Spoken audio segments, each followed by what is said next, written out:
17 फरवरी 2026 को एक ऐसा ग्रह का कॉम्बिनेशन बन रहा है या ऐसे ग्रहों का टकराव हो रहा है, तो वृषभ राशि वालों के लिए इस समय सावधान रहने की जरूरत है।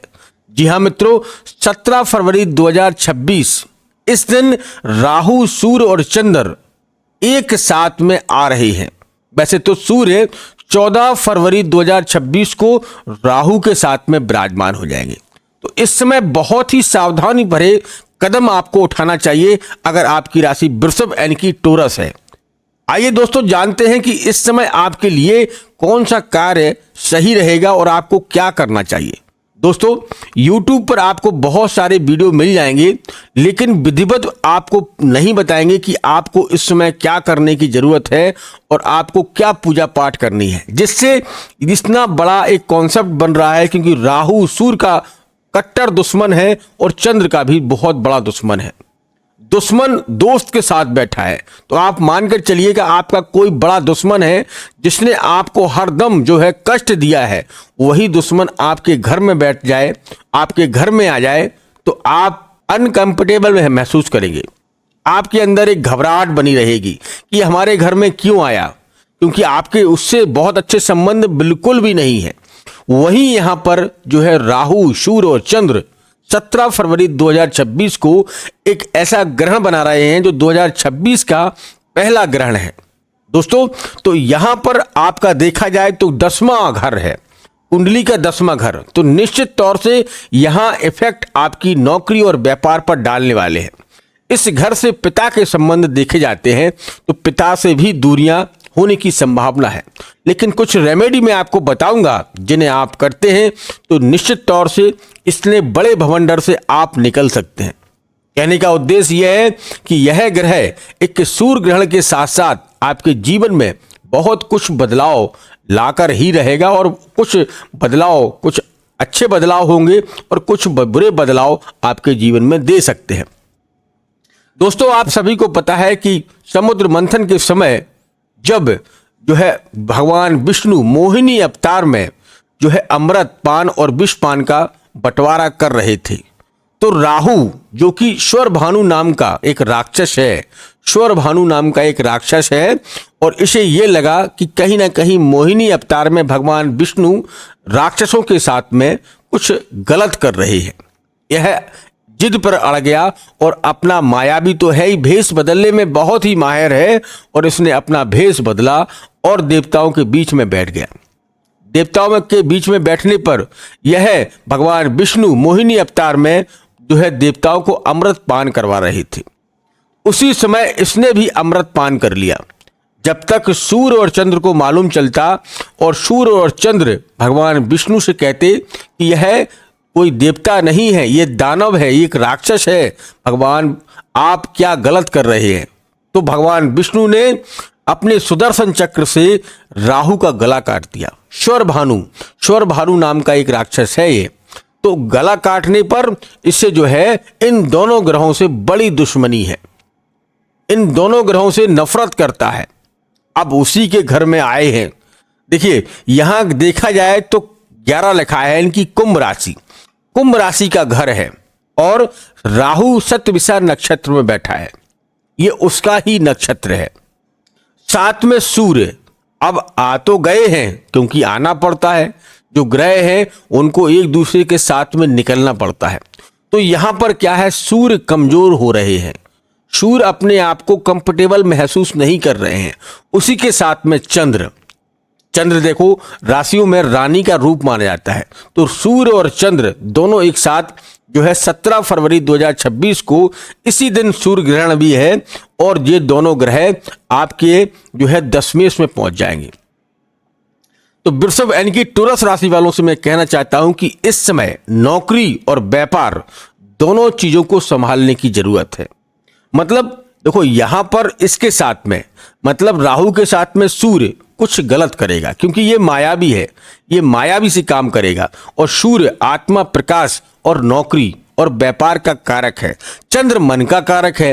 ये तीनों ग्रह जब आपस में मिलेंगे तो ग्रहण बनाएंगे, और यहां कहीं ना कहीं सूर्य को कमजोर करेंगे।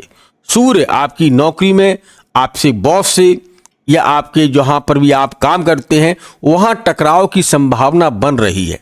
आपकी नौकरी पर भी आंच आने की संभावना है। तो इस समय क्या करना चाहिए आपको, हो सके जितना शांत रहें।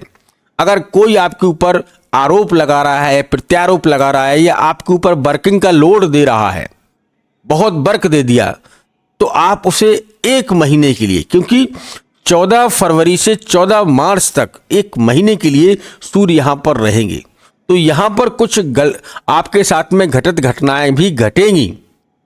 देखो, मैं साफ साफ शब्दों में कह रहा हूं, थोड़ा बुरा लगेगा, लेकिन ये आपके लिए जरूरी है सच्चाई को सुनना। मैं सच्चाई बताने की कोशिश कर रहा हूं। अब चंद्र क्या है, मन का कारक है। यहां भटक सकता है आपका मन, कुछ गलत दिशाओं में जा सकता है और कोई आप पर आरोप लगा सकता है या आपके चरित्र पर भी दाग लगा सकता है। समझना बात को, आपके चरित्र पर दाग लगना मतलब ये मान के चलिए, धन दौलत तो एक चोट कमाई जा सकती है दोबारा से, लेकिन अगर चरित्र पर एक बार दाग लग जाता है तो वह दाग जीवन भर नहीं मिटता है। तो इससे आपको संभालने की जरूरत है। इस समय किसी भी ऐसी चीज में आप संलग्न मत होइएगा जो आपके लिए नुकसानदायक है। जैसे बहुत से लोग जो है इस समय, इस महीने में किसी से लेन देन करना है या किसी लेन देन के समय आपको बहुत सतर्कता की जरूरत है। या आपकी लव लाइफ हो या आपका पार्टनर हो, आपसे नाराज होकर या आपसे कुछ दाग लगा सकता है, तो इन चीजों को बचने की जरूरत है। आप अपनी तीसरी आंख इस समय खोल कर रखिएगा। तीसरी आंख आप अपनी खोल कर रखते हैं तो आप बचाव कर सकते हैं, क्योंकि यहां राहु इन दोनों ग्रहों को कमजोर कर लेगा। यह दोनों ग्रहों पर अपनी दृष्टि को बनाकर रखे। ये समय थोड़ा लंबा है, 1 महीने तक ही चलेगा, क्योंकि 14 फरवरी से सूर्य राहु के साथ में आ रहे हैं और चंद्र भी जो है 17 फरवरी 2026 में इसी दिन रहेंगे और कुंभ राशि में। वैसे भी देखिए, कुंभ राशि शनि के मित्र तो है नहीं, शनि के दुश्मन है, पुत्र जरूर हैं, लेकिन शनि और सूर्य में एक साथ नहीं बनती है। तो राहु क्या है, यहां अपने आप को बहुत ही कंफर्टेबल महसूस कर रहा है, क्योंकि राहु का मित्र है शनि और शतभिषा नक्षत्र में बैठा है। तो आप ये मानकर चलिए कि आप थोड़े कमजोर सूर्य हो रहे हैं और चंद्र भी हो रहे हैं, तो आपका आत्मबल इस समय झुक सकता है या जो है कम हो सकता है। तो इस समय इन चीजों का विशेषकर ध्यान रखें। कोई भी गलती करने से बचें, शांत रहने में ही फायदा है। जितना कम बोलेंगे उतना ही बचाव रहेगा। कोई भी कुछ भी कहे, आपको पलट कर जवाब नहीं देना है, चाहे कोई भी हो, चाहे जहां पर भी आप जॉब कर रहे हो या व्यापार कर रहे हो। इस समय आप अपने आप को शांत रखें, ठंडा दिमाग रखें, सोचें समझें, तभी शब्दों को निकालें। नहीं तो आपकी छोटी छोटी बात को कोई ना कोई व्यक्ति पकड़ सकता है और उन बातों से कोई बड़ा एक रूमर तैयार कर सकते हैं और आपकी जॉब या नौकरी में कहीं ना कहीं खतरा की घंटी बज सकती है।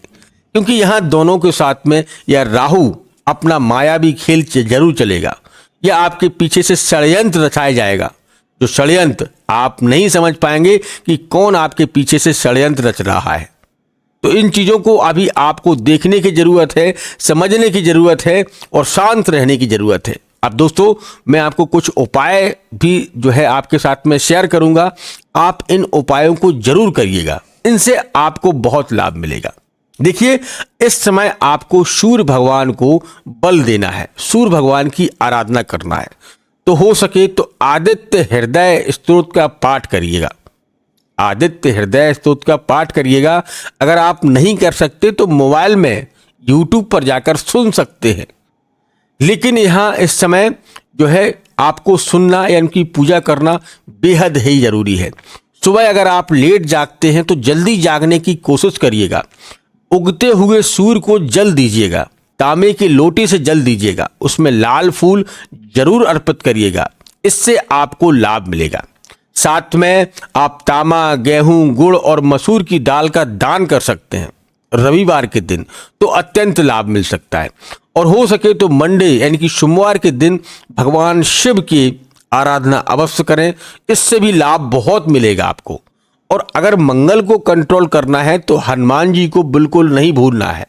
हनुमान चालीसा का पाठ करना है, हनुमान जी के मंदिर में जाना है, हनुमान जी को सिंदूर और लड्डुओं का भोग अर्पित करना है।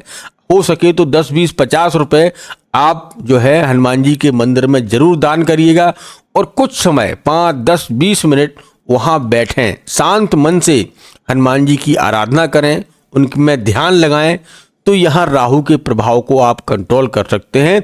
राहु का प्रभाव कम रहेगा और आपका जो भी बिजनेस हो, आपका जो भी व्यापार हो, जिस क्षेत्र में आप नौकरी करते हो, आपके ऊपर कोई अगर कोई केस लग गया है, लीगल नहीं है, अनलीगल किसी ने केस लगा दिया है या आपको किसी ऐसे चीज़ में फंसा दिया है जिसमें आपने कुछ किया ही नहीं है, तो इन चीज़ों से बचने की ज़रूरत है आपको।